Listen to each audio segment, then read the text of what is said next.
नमस्कार दोस्तों, हम आपके सामने एक नई और अनोखी चीज़ लेके आए हैं, कहानियों की अलमारी। ये सब कहानियाँ आपको कहीं पर भी नहीं मिलेगी, क्योंकि ये कहानी मैंने खुद लिखी हैं। इन कहानियों को हम कुछ एपिसोड्स में आपको सुनाएंगे। आशा करते हैं कि ये सब कहानियाँ आपको बहुत पसंद आएंगी। बच्चे, बूढ़े और जवान सभी लोग इसका भरपूर आनंद ले सकते हैं। हमारी सभी कहानियाँ काल्पनिक हैं। इसके सभी पात्र और स्थान के नाम काल्पनिक हैं। कहानी सिर्फ मनोरंजन हेतु बनाई गई है। इसका किसी भी जीवित या मृत व्यक्ति, स्थान आदि से कोई संबंध नहीं है। यदि ऐसा होता है तो ये मात्र एक संयोग होगा। कहानियों की अलमारी से आज हम आपके लिए लेके आए हैं कहानी मूलचंद, एक गजब इंसान। बहुत पुरानी बात है। एक राजा था जिसका नाम वीर प्रताप था, जो कि बहुत बहादुर था और उसका राज्य अजयगढ़ बहुत बड़ा था। वो अपनी प्रजा का बहुत ख्याल रखता था। उसकी बहादुरी के चर्चे बहुत दूर दूर तक थे, जिसकी वजह से कोई भी दूसरा राज्य उसके राज्य पर हमला करने की सोचता भी नहीं था। वीर प्रताप के राज्य में सब सही चल रहा था और उसकी प्रजा भी सुख से रह रही थी। पड़ोस के एक राज्य था जिसका नाम शैतानगढ़ था। शैतानगढ़ का राजा शैतान सिंह बहुत ही जालिम राजा था। वो हमेशा अपना राज्य बढ़ाना चाहता था। उसने अपने आसपास के कई राज्यों को जीतकर अपने अधीन किया हुआ था। अजयगढ़ को भी वो अपने राज्य में मिलाना चाहता था। उसने अपने सेनापति को बुलाया। सेनापति जी महाराज, आपने मुझे याद किया? हाँ सेनापति, हम अजयगढ़ पर अपना कब्जा करना चाहते हैं। सेनापति अजयगढ़ का नाम सुनते ही चौंक गया और घबरा भी गया, क्योंकि उसको अजयगढ़ की शक्ति का पूर्ण रूप से पता था। सेनापति थोड़ा घबराते हुए महाराज से बोला, परंतु महाराज, अजयगढ़ पर तो आक्रमण करने की हिम्मत किसी भी राज्य में नहीं है और आप उस पर कब्जा करना चाहते हो। ये नामुमकिन है महाराज। जो कोई नहीं कर पाया, हम उसको करके दिखाएंगे सेनापति। वैसे भी क्या तुम हमारी सेना की शक्ति को कम समझते हो? परंतु महाराज, आप एक बार फिर विचार कर लें, यही उचित होगा। सेनापति, तुम्हारा काम हमारी आज्ञा मानना है। जो हमने कहा है वो करो। युद्ध की तैयारी करो। सेनापति के लाख मनाने पर भी वो नहीं माना और अजयगढ़ पर आक्रमण कर दिया। लेकिन हुआ वही। घनघोर युद्ध के बाद आखिरकार शैतान सिंह की सेना बुरी तरह पराजित हो गई। इस पराजय से शैतान सिंह के क्रोध पर घी का काम किया। उसने फिर से अजयगढ़ पर आक्रमण करने की योजना बनाई। इस बार फिर से सेनापति ने शैतान सिंह को समझाने की कोशिश की, लेकिन शैतान सिंह के किसी की नहीं सुनी। एक बार फिर पूरी ताकत से शैतान सिंह ने अजयगढ़ पर आक्रमण कर दिया। शैतान सिंह वीर प्रताप की सेना के सामने ज़्यादा देर टिक नहीं पाया। जब वीर प्रताप ने शैतान सिंह को बंदी बना लिया तो शैतान सिंह वीर प्रताप से अक्षमा याचना करने लगा। शैतान सिंह के अक्षमा मांगने पर वीर प्रताप ने शैतान सिंह को चेतावनी दी, जाओ, मैं तुम्हें मुक्त करता हूँ, लेकिन अगर तुमने फिर से हमारे राज्य पर आंख उठाने की कोशिश भी की तो तुम्हारे राज्य को अपने अधीन ले लेंगे और तुम्हें राज्य से बेदखल करके बाहर निकाल देंगे। शैतान सिंह अपना लटका हुआ मुंह लेकर अपने राज्य में वापस लौट आया, लेकिन उसकी बदले की भावना अभी भी बरकरार थी, लेकिन वो कुछ नहीं कर सकता था। वो एक नई योजना बनाने में जुट गया। उधर अजयगढ़ में वीर प्रताप की सेना में एक मामूली सा सिपाही था जिसका नाम हेमचंद था। उसका एक लड़का था जिसका नाम मूलचंद था। मूलचंद बहुत ही आलसी था, जिसकी उम्र 20 साल थी। मूलचंद को अगर दुनिया का सबसे बड़ा आलसी व्यक्ति कहें तो वो भी छोटा पड़ता था। हर वक्त सोता रहता था। एक दिन मूलचंद एक जामुन के पेड़ के नीचे लेटा हुआ था। तभी एक बहुत ही बढ़िया पका हुआ जामुन पेड़ से टूटकर उसके मुंह के पास आ गिरा। मूलचंद बोला, अरे भाई, क्या मस्त पका हुआ जामुन गिरा है, अगर कोई उठाकर मेरे मुंह में डाल दे तो मैं इसको खा लूं। तभी वहाँ से एक आदमी गुजर रहा था। मूलचंद ने उसे देखा और बोला, अरे भाई ज़रा सुनो, ये जामुन उठाकर मेरे मुंह में डाल दो तो मैं खा लूं। आदमी बोला, तुम खुद क्यों नहीं उठाकर खा लेते, ये तो तुम्हारे मुंह के बिल्कुल पास पड़ा हुआ है। तब मूलचंद बोला, अब इसको उठाने की जहमत कौन उठाए। आदमी बोला, तो ठीक है, रहो ऐसे ही। ये कहकर आदमी चला गया। मूलचंद ने आलस के मारे वो जामुन नहीं उठाया। तभी वहाँ से एक कुत्ता गुजर रहा था। कुत्ते ने मूलचंद के मुंह पर सुसु करने लगा तो मूलचंद बोला, अरे भाई इस कुत्ते को कोई हटा दो, ये मेरे मुंह पे सुसु कर रहा है।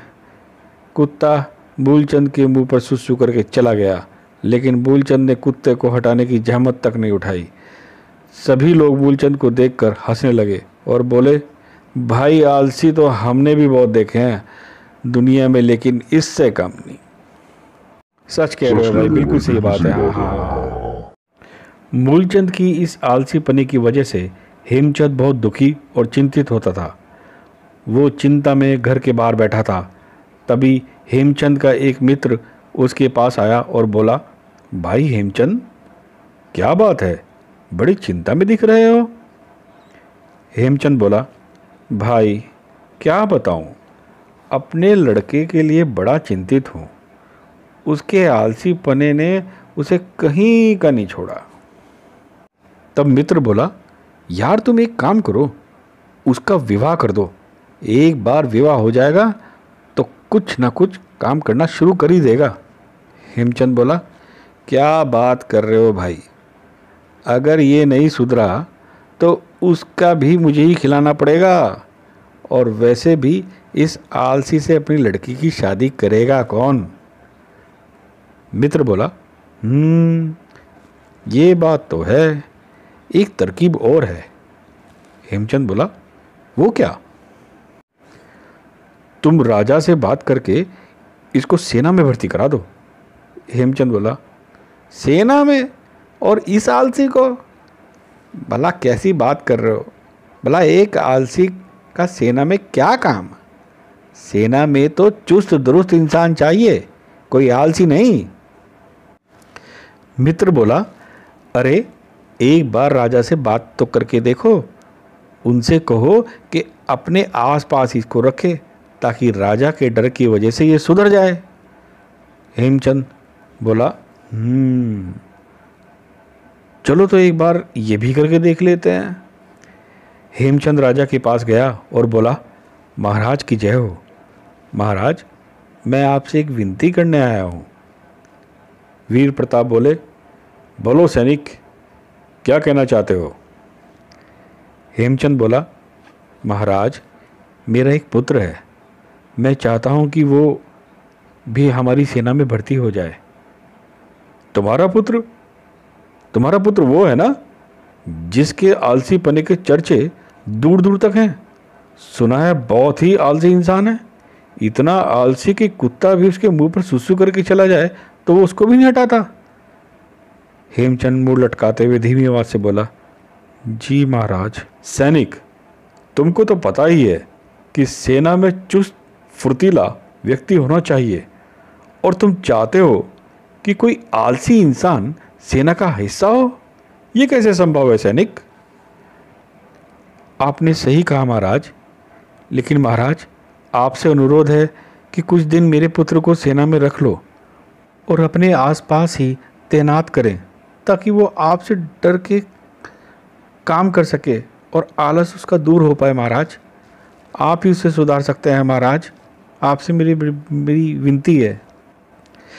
हेमचंद का बार बार फरियाद करने पर राजा मान गया और उसने मूलचंद को सेना में रख लिया और बोला कि कल से मूलचंद को हमारे कक्ष के बाहर तैनात किया जाए।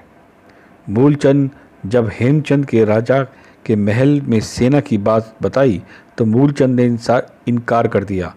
लेकिन जब हेमचंद ने बोला कि राजा ने उसको कल बुलाया है, नहीं तो वो तुम्हें भारी सजा देगा, तब जाकर मूलचंद डर के मारे जाने के लिए तैयार हो गया। अगले दिन मूलचंद राजा के पास गया। राजा ने सेनापति को मूलचंद को सेना में शामिल करने का आदेश दिया। उसकी तैनाती भी समझाने के लिए बोल दिया। सेनापति ने मूलचंद को सेना में शामिल कर लिया और उसको सैनिक की पोशाक भी दी। सेनापति मूलचंद को लेकर राजा के कक्ष के बाहर पहुंचा और बोला, अब से तुम यहाँ तैनात रहोगे। हर आने जाने वाले पर तुम्हारी नज़र एकदम चौकन्ना होनी चाहिए। कुछ भी चूक हुई तो राजा जी से सजा लेने के लिए तैयार रहना। ये कहकर सेनापति चला गया। लेकिन मूलचंद की तो हवा टाइट थी। वो सोचने लगा, यार कहाँ फंस गया। एक भाला लेकर मूलचंद राजा के कक्ष के बाहर खड़ा हो गया। लेकिन आदत से मजबूर मूलचंद को थोड़ी देर में नींद आ गई। सेनापति उसे देखने आया तो मूलचंद को सोता हुआ देखकर वो मूलचंद से जोर से बोला, तुम्हें यहाँ सोने के लिए नहीं खड़ा किया है। मूलचंद जोर से डांट सुनकर घबरा कर जाग गया। सेनापति बोला, मैं अभी महाराज को जाकर इसकी सूचना देता हूँ। मूलचंद तैश में आकर बोला, जाओ जाओ, मैं किसी से नहीं डरता। ये सुनकर सेनापति जाने लगा। मूलचंद ने देखा ये तो सच में चल दिया। मूलचंद ने सेनापति के हाथ पैर जोड़कर बोला, अरे नहीं नहीं सेनापति जी, आप तो सच में चल पड़े। मुझे माफ़ कर दीजिए सेनापति जी, मुझे माफ़ कर दीजिए।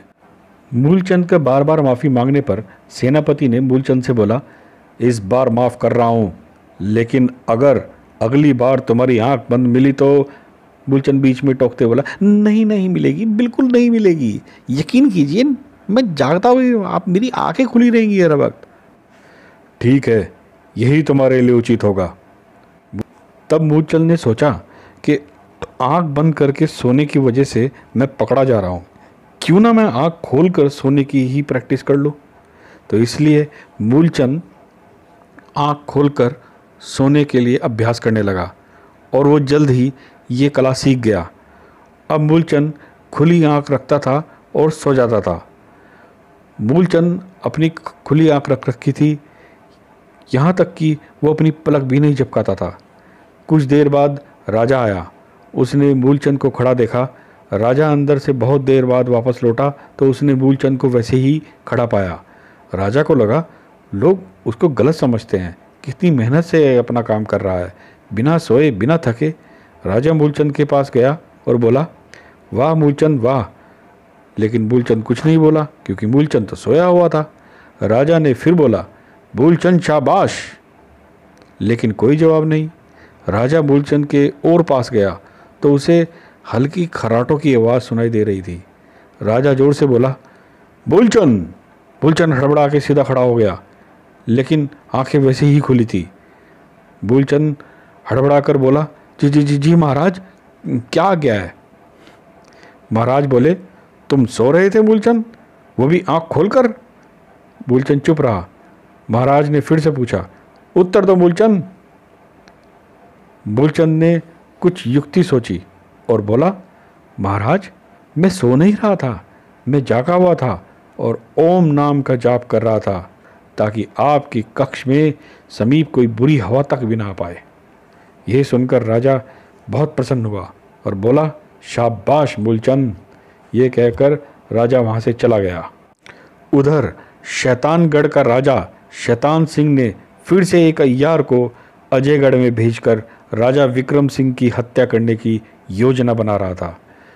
शैतान सिंह ने सेनापति को अय्यार को बुलाने का आदेश दिया। अय्यार से बोला, तुम्हें अजयगढ़ जाकर वहाँ के राजा विक्रम सिंह की हत्या करनी है और ये काम इतनी सावधानी से होना चाहिए कि किसी को पता न चले। अय्यार बोला, जी महाराज, आप तनिक भी चिंता न करें, कल का सूरज विक्रम सिंह नहीं देख पाएगा। शैतान सिंह बोला, शाबाश, मुझे तुमसे यही आशा है, अब तुम जाओ और अपने कार्य को अंजाम दो। अय्यार राजा को प्रणाम करके अजयगढ़ की ओर निकल पड़ा। अय्यार ने सैनिक का वेश बदल लिया और महल में प्रवेश कर गया। मूलचंद राजा के कक्ष के बाहर खड़ा होकर पहरा दे रहा था। हर रोज की तरह मूलचंद को नींद आ गई और वो आंख खोले खड़े हुए सो रहा था। अय्यार राजा के कक्ष के समीप पहुंच गया, लेकिन मूलचंद को वहां खड़ा देखकर रुक गया। अय्यार ने मूलचंद को देखा और वो देखा कि मूलचंद आंखें फाड़े खड़े हुए उसे देख रहा है, लेकिन मूलचंद तो सोया हुआ था, आंखें खुले हुए। जब काफ़ी देर होकर अय्यार को देखता रहा तो अय्यार को शक हुआ कि कहीं इस सैनिक ने मुझे पहचान तो नहीं लिया। शायद इसने मुझे पहचान लिया है। इससे पहले कि ये बाकी सैनिकों को बुलाए, मुझे इसे मार देना चाहिए, अय्यार ने सोचा। ये सोचते हुए अय्यार मूलचंद का गला दबाने लगा ताकि वो शोर न मचा सके, वो उसकी हत्या कर दे। मूलचंद अपने ऊपर हमला होने के कारण नींद से जाग गया और अपने बचाव में अय्यार से भिड़ गया। मगर अय्यार बड़ा शक्तिशाली था, वो मूलचंद पर भारी पड़ रहा था। मूलचंद को जैसे ही मौका मिला उसने शोर मचा दिया, बचाओ बचाओ। मूलचंद की पुकार सुनकर बाकी सैनिक भी राजा के कक्ष की ओर भागे और राजा भी कक्ष की बाहर आने लगा। मूलचंद के शोर को सुनकर सैनिकों को आता देख अय्यार मूलचंद को छोड़कर भागने लगा और मूलचंद भी चाहता था कि अय्यार उसकी जान बख्श दे। अय्यार जैसे ही वहाँ से भागा तो अय्यार की पोशाक मूलचंद के भाले में फंस गई और अय्यार की पोशाक को भाले से छुड़ाने लगा। मूलचंद को लगा कि अय्यार उसका भाला ले जाने के लिए उठा रहा है, तो मूलचंद ने अपना भाला मजबूती से पकड़ते हुए अय्यार से बोला, ए भाई, ये भाला मत ले जा, राजा ने दिया है, मेरे पास नहीं होगा तो राजा मुझे नहीं छोड़ेगा। भाई इसे मत ले जा, मुझे ना जाने इसके बदले क्या सज़ा मिलेगी, भाई इसे मत ले जा भाई। अय्यार उसकी बात कुछ समझ पाता तब तक सैनिक वहाँ आ गए और उस अय्यार को दबोच लिया। राजा भी वहाँ आ गया और सब कुछ देख रहा था। सभी ने सोचा कि इसको मूलचंद ने पकड़ा है। सैनिक अय्यार को जेल से ले गए। राजा ने मूलचंद की पीठ थपथपा कर बोला, शाबाश मूलचंद, तुमने तो कमाल कर दिया, तुमने इतनी बहादुरी से दुश्मन का सामना किया, ये वाकई काबिल तारीफ है, शाबाश। बाकी सैनिक भी बोले, जी हाँ महाराज, सत्य है, हमने भी देखा था मूलचंद ने कितनी बहादुरी से दुश्मन को अपने भाले से मुकाबला किया। मूलचंद तुम वाकई वीर हो, बोलो मूलचंद की जय, मूलचंद की जय। सारा राजभवन मूलचंद की जय जयकार से गूंज उठा, मगर मूलचंद को कुछ समझ नहीं आ रहा था कि आखिर ये सब हो क्या रहा है। वो बहुत घबराया हुआ था और मन में बोल रहा था कि तुमको जय जयकार लग रही है और यह मेरी जान गई, वरना तो आज राम नाम सत्य बोल रहे होते। अपनी बार बार जयकार सुनकर मूलचंद अब बहुत खुश होने लग रहा था और वह अब चौड़ा होते हुए बोला महाराज से, महाराज आपकी रक्षा करना मेरा कर्तव्य है महाराज। ये सुनकर राजा बहुत खुश हुआ और मूलचंद को गले लगा लिया। मूलचंद के पिता जो सैनिकों के बीच खड़ा था, उसको राजा ने बोला, हेमचंद तुम बहुत भाग्यशाली हो जो तुमने इस वीर पुत्र को प्राप्त किया, हम सबको मूलचंद पर गर्व है। ये सुनकर हेमचंद की छाती चौड़ी हो गई और उसने राजा को धन्यवाद दिया। हेमचंद अपने पुत्र को बड़े हर्ष से देख रहा था। तब राजा आगे बोला, हम ये ऐलान करते हैं कि मूलचंद संपूर्ण राजभवन में बिना रोक टोक कहीं भी आ जा सकता है। मूलचंद तुम पर अब संपूर्ण राज्य की सुरक्षा का कार्यभार है। जिस प्रकार तुमने अपनी बुद्धि और बल का प्रयोग करके दुश्मन को परास्त किया, उसी प्रकार तुमको अपनी बुद्धि का प्रयोग करके राज्य की देखभाल करनी है। ये सुनकर मूलचंद बड़ा प्रसन्न हुआ और मन ही मन सोचने लगा, अब तो मज़ा ही मज़ा आ गया, अब तो मैं कहीं भी घूम सकता हूँ और कभी भी सो सकता हूँ, भाई वाह। महाराज बोले, क्या सोचने लगे मूलचंद? मूलचंद बोला, कुछ नहीं महाराज, मैं ये सोच रहा हूँ महाराज कि मैं बड़ा ही भाग्यशाली हूँ जो आपकी सेवा करने का अवसर मिला है। अब मूलचंद महल में कहीं पर भी बिना रोक टोक जा सकता था और कभी भी सो सकता था। मूलचंद इसका पूरा फ़ायदा उठाया और उसका जीवन आनंद से बीत रहा था। उधर शैतान सिंह ने फिर से वीर प्रताप की हत्या करने के षड्यंत्र करने का विचार करने लगा। कुछ दिनों बाद शैतान सिंह ने मंत्री को बुलाया और बोला, मंत्री जी, हमें वीर प्रताप की मृत्यु चाहिए। मंत्री बोले, महाराज, आप वीर प्रताप की मृत्यु का विचार ना ही करें तो अच्छा होगा। शैतान सिंह बोला, मंत्री जी, हम हार मानने वालों में से नहीं हैं। जब तक हम वीर प्रताप को समाप्त नहीं कर देते, हमारी अंतरात्मा हमें झिझोड़ती रहेगी। किंतु महाराज, आप पहले भी कई बार ऐसा प्रयास कर चुके हो, परंतु आप भी जानते हैं क्या हासिल हुआ। आप तो प्रभु की कृपा मानो कि उस अय्यार ने आपका नाम अभी तक नहीं लिया, वरना वीर प्रताप अभी तक इस राज्य को छिन्न भिन्न कर देता। खामोश मंत्री जी, तुम जाओ और एक ऐसे अय्यार की व्यवस्था करो जो बहादुर होने के साथ चतुर भी हो। इस बार हम वीर प्रताप को मार कर ही दम लेंगे। उधर राजा वीर प्रताप ने अपने मंत्री को बुलाया और बोला, मंत्री जी, राज्य में सब कुशल मंगल तो है ना? मंत्री बोला, जी महाराज, आपकी दया से राज्य में सभी सकुशल हैं। वीर प्रताप बोला, मंत्री जी, कल हम शिकार खेलने जंगल में जाएंगे, तुम इसकी व्यवस्था करो। जो आज्ञा महाराज। और हाँ मंत्री जी, मूलचंद को भी बोल देना कि कल वो हमारे साथ शिकार पर चलेगा। इस बार हम शेर का शिकार करेंगे। अवश्य महाराज, मैं मूलचंद को बोल देता हूँ और कल के शिकार की तैयारी भी कर लेता हूँ। ये कहकर मंत्री जी मूलचंद के पास जाते हैं और मूलचंद को जब सुबह शिकार पर राजा के साथ चलने की बात बोलता है तो मूलचंद के प्राण ऊपर के ऊपर और नीचे के नीचे रह जाते हैं और उसके मुंह से घबराते हुए निकलता है, क्या शिकार? हाँ मूलचंद, तुम राजा के खास हो भाई, इसलिए तुमको अपने साथ शिकार पर ले जा रहे हैं, और वो भी शेर का। शेर का नाम सुनते ही मूलचंद के तो तोते उड़ गए और बोला, शेर का शिकार? मंत्री बोला, हाँ मूलचंद, तुम सुबह तैयार होकर आना, मैं चलता हूँ, मुझे अभी शिकार की तैयारी भी करनी है। इतना बोलकर मंत्री जी चले गए, मगर मूलचंद को घबराहट के मारे न भूख लग रही थी न प्यास, सब मर गई। मूलचंद को घबराहट में नींद भी नहीं आ रही थी। वो कभी कोई बहाने के बारे में सोचने लगा तो कभी किसी और दूसरे बहाने के बारे में सोचने लगा। मूलचंद को देर रात तक इधर उधर घूमते हुए देखकर उसके पिता हेमचंद बोला, क्या हुआ मूलचंद, क्यों टहल रहे हो? अब सो जा, मैं जानता हूँ कि तू कल राजा की सुरक्षा के बारे में सोच रहा है, अब सो जा। मूलचंद अपने मन में सोचने लगा, अरे यार, सबको राजा की पड़ी रहती है, अब मैं तुमको क्या बताऊँ, मैं राजा की नहीं अपनी सुरक्षा के बारे में सोच रहा हूँ। मूलचंद और उसका शिकार। क्या मूलचंद अपने आप को शिकार पर जाने से रोक पाएगा? अगर हाँ तो कैसे? अगर ना तो क्या होगा मूलचंद के साथ? जानने के लिए देखें कहानियों की अलमारी से मूलचंद एक गजब इंसान का भाग 2। यदि कहानी पसंद आ रही हो तो वीडियो को लाइक और शेयर अवश्य करें। आपके ये सहयोग हमें प्रोत्साहित करते हैं। धन्यवाद।